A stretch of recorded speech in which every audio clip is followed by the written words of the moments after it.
আসসালামু আলাইকুম প্রিয় দর্শক, আমন্ত্রণ প্রেস টিভি বাংলা আন্তর্জাতিক সংবাদে। শুরুতেই জানিয়ে দেব সংবাদ শিরোনাম, এরপরে থাকবে বিস্তারিত। ইরানের সঙ্গে সংঘাত, ইসরায়েলকে ক্ষেপণাস্ত্র প্রতিরক্ষা দিতে সৌদি সরকারকে অনুরোধ করেছিল যুক্তরাষ্ট্র। এদিকে পারমাণবিক শক্তি কিংবা মানবাধিকার অজুহাত মাত্র, আমেরিকা ইরানের সক্ষমতায় অসন্তুষ্ট খামেনি। এবং সর্বশেষে থাকবে হামাসকে নিরস্ত্রীকরণ ও গাজার শাসন ছাড়তে কাতার, সৌদি, মিশরের আহ্বান। দর্শক, এতক্ষণ শুনছিলেন সংবাদ শিরোনাম, এখন বিস্তারিত। ইরানের সঙ্গে সংঘাত, ইসরায়েলকে ক্ষেপণাস্ত্র প্রতিরক্ষা দিতে সৌদি সরকারকে অনুরোধ করেছিল যুক্তরাষ্ট্র।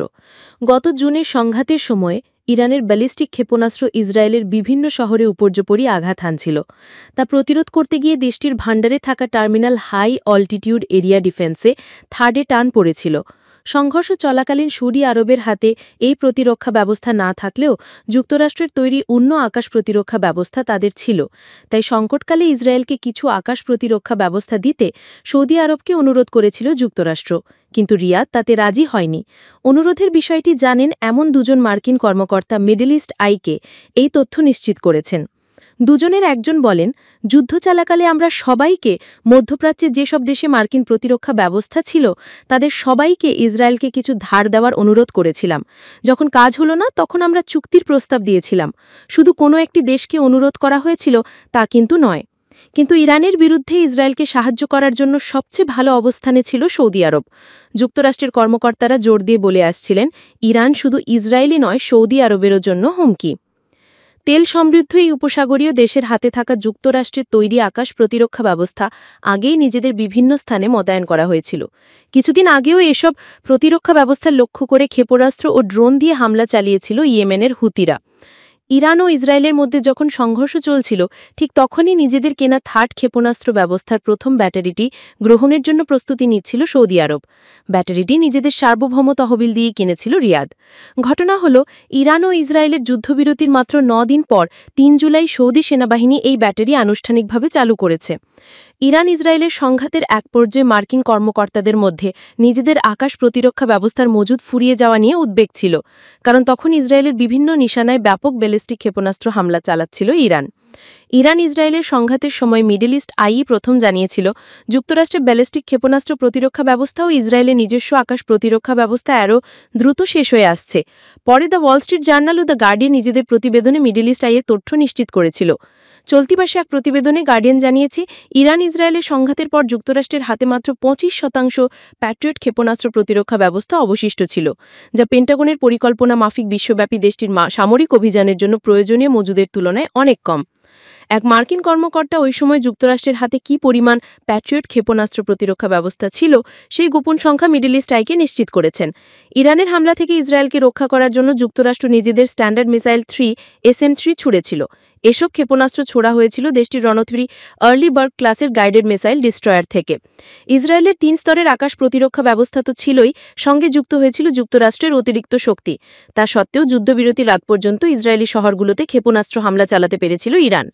যুক্তরাজ্যের দৈনিক দ্য টেলিগ্রাফের প্রতিবেদনে দাবি করা হয়েছে, ইরানের ক্ষেপণাস্ত্র ইসরায়েলের 5টি সামরিক স্থানে সরাসরি আঘাত করতে সক্ষম হয়েছিল। বিশ্লেষকের মতে, ইরান যেভাবে বৃষ্টির মতো ক্ষেপণাস্ত্র ছুড়েছে সেটার বিপরীতে যুক্তরাষ্ট্র ইসরায়েলের আকাশ প্রতিরক্ষা ব্যবস্থা প্রত্যাশার চেয়ে ভালো করেছে।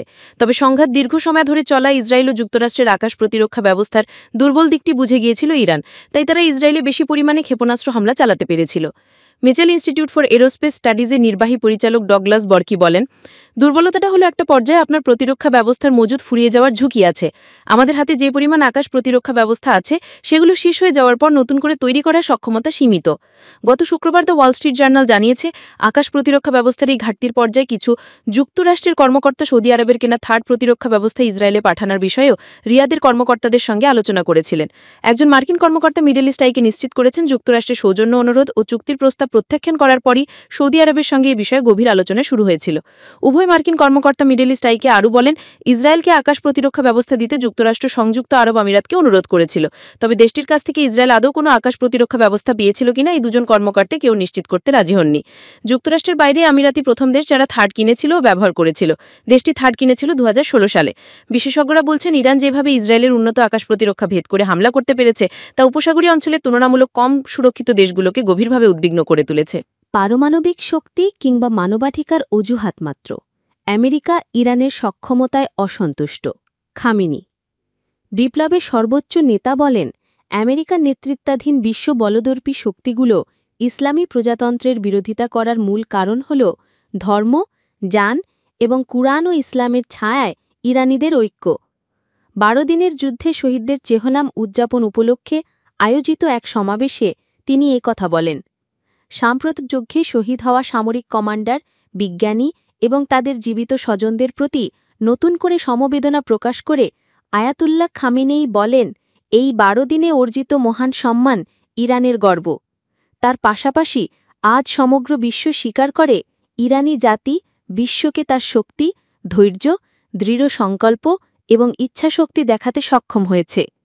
কাজেই বিশ্ব এখন সরাসরি ইসলামী প্রজাতন্ত্রের শক্তি অনুভব করতে পারে। সর্বোচ্চ মেধার ইসলামী প্রজাতন্ত্রের অনন্য দৃঢ়তাকে সাম্প্রতিক যুদ্ধের আরেকটি দিক বলে মনে করেন। তিনি বলেন, এই ঘটনাগুলো আমাদের জন্য অভূতপূর্ব ছিল না এবং গত 46 বছরে 8 বছরের চাপিয়ে দেওয়া যুদ্ধের পাশাপাশি ইসলামী প্রজাতন্ত্র বারবার অভ্যুত্থান, বিভিন্ন সামরিক, রাজনৈতিক এবং নিরাপত্তা বিদ্রোহের মুখোমুখি হয়েছে, এমনকি দুর্বল মনোবলের অধিকারী উপাদানগুলোকেও জাতির বিরুদ্ধে কাজ করতে বাধ্য করার মতো ঘটনার সম্মুখীন হয়েছে। তারপরও শত্রু সকল ষড়যন্ত্র ব্যর্থ হয়ে গেছে।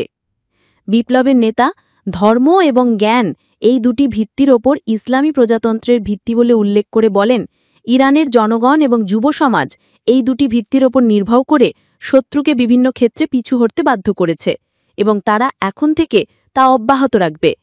তিনি বলেন, আমেরিকা নেতৃত্বাধীন বিশ্ব বলদর্পী শক্তিগুলো যে ইরানের বিরোধিতা করছে তার কারণ হল ধর্ম ও জ্ঞান এবং কুরআন ও ইসলামের ছায়ায় ইরানিদের ঐক্য। কিন্তু তারা যে পারমাণবিক সমৃদ্ধি ও মানবাধিকারের ধোঁয়া তুলছে সেগুলো অজুহাত মাত্র। তাদের অস্বস্তি ও বিরোধিতার প্রধান কারণ হল নতুন আদর্শের উত্থান এবং বিভিন্ন বৈজ্ঞানিক ক্ষেত্রসহ মানবিক, কারিগরি ও ধর্মীয় বিজ্ঞানী ইসলামী প্রজাতন্ত্রের সক্ষমতা। আল্লাহর সাহায্যে ইরানি জাতি তার ধর্ম ও জ্ঞান ত্যাগ করবে না বলে জোর দিয়ে আয়াতুল্লাহ খামেনেই আরও বলেন, আমরা আমাদের ধর্মকে শক্তিশালী করার এবং আমাদের বিভিন্ন বিজ্ঞানের প্রসারের জন্য বৃহৎ পদক্ষেপ নেব এবং শত্রুর অন্ধত্বের মধ্য দিয়ে আমরা ইরানকে অগ্রগতি এবং সম্মানের শীর্ষে নিয়ে যেতে সক্ষম হব। পথে অবিচল থাকা, সত্যের পথে এগিয়ে যাওয়া, কুরআন তিলাওয়াত করা এবং তার ওপর আমল করা, ফরজ কর্তব্য পালন করা, ঐশী ঐতিহ্য পুনরুজ্জীবিত করা, বিধাতের মুখোমুখি হওয়া, জিহাদে অংশগ্রহণ করা এবং নেতৃত্বের অনুসরণ করা, এই 8টি বৈশিষ্ট্যের দিকে ইঙ্গিত করে হুজ্জাতুল ইসলাম রাফেই বলেন, কুরআন অনুসারে ঈমান এবং আস্থা হল ঐশী বিজয়ের দুটি প্রধান কারণ। এই দুটি উপাদান 12 দিনের আরোপিত যুদ্ধে স্পষ্টভাবে উপস্থিত ছিল এবং ইরানি জাতের প্রতিরোধ ও বিজয়ের পথ প্রশস্ত করেছিল। হামাসকে নিরস্ত্রীকরণ ও গাজার শাসন ছাড়তে কাতার, সৌদি, মিশরের আহ্বান।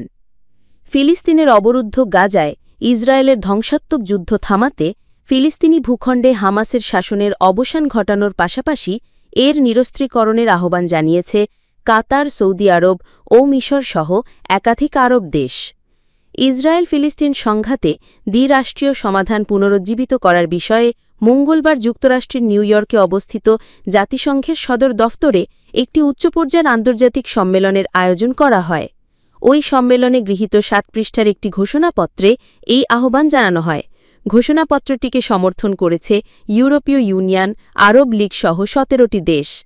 ঘোষণাপত্রে বলা হয়েছে, গাজায় যুদ্ধ অবসানের প্রেক্ষাপটে হামাসকে অবশ্যই গাজায় তাদের শাসনের অবসান ঘটাতে হবে এবং একটি সার্বভৌম ও স্বাধীন ফিলিস্তিনি রাষ্ট্রের লক্ষ্যের সাথে সঙ্গতিপূর্ণ আন্তর্জাতিক সম্পৃক্ততা এবং সমর্থনের মাধ্যমে ফিলিস্তিনি কর্তৃপক্ষের কাছে তাদের অস্ত্র হস্তান্তর করতে হবে। এর আগে সোমবার জাতিসংঘে ফিলিস্তিনি প্রতিনিধি দলের পক্ষ থেকে ইসরায়েল ও হামাস উভয়কেই গাজা ছেড়ে যাবার আহ্বান জানানো হয়, যাতে উপকূলবর্তী এই অঞ্চলটি ফিলিস্তিনি কর্তৃপক্ষের মাধ্যমে পরিচালিত হতে পারে। সৌদি আরবের সাথে সম্মেলনের সহ-সভাপতিত্বকারী ফ্রান্স এই ঘোষণাকে ঐতিহাসিক ও অভূতপূর্ব বলে অভিহিত করেছে। ফরাসি পররাষ্ট্রমন্ত্রী জি9 ব্যারো বলেন, প্রথমবারের মতো মধ্যপ্রাচ্যের আরব দেশগুলো হামাসকে নিন্দা জানিয়েছে, 7ই অক্টোবরের ঘটনার নিন্দা জানিয়েছে, হামাসের নিরস্ত্রীকরণের আহ্বান জানিয়েছে, ফিলিস্তিনি শাসন ব্যবস্থা থেকে তাদের বাদ দেওয়ার আহ্বান জানিয়েছে এবং ভবিষ্যতে ইসরায়েলের সাথে সম্পর্ক স্বাভাবিক করার তাদের অভিপ্রায় স্পষ্টভাবে প্রকাশ করেছে। ফ্রান্স, ব্রিটেন, কানাডা এবং অন্যান্য পশ্চিমা দেশগুলো ঘোষণাপত্রে স্বাক্ষর করেছে। এতে যুদ্ধবিরতি শেষ হবার পর গাজাকে স্থিতিশীল করার জন্য বিদেশি সেনা মোতায়েনের সম্ভাব্য আহ্বানও জানানো হয়েছে। ইসরায়েল ও তার মিত্রদেশ যুক্তরাষ্ট্র এই সম্মেলনে অংশ নেয়নি। সূত্র AFP।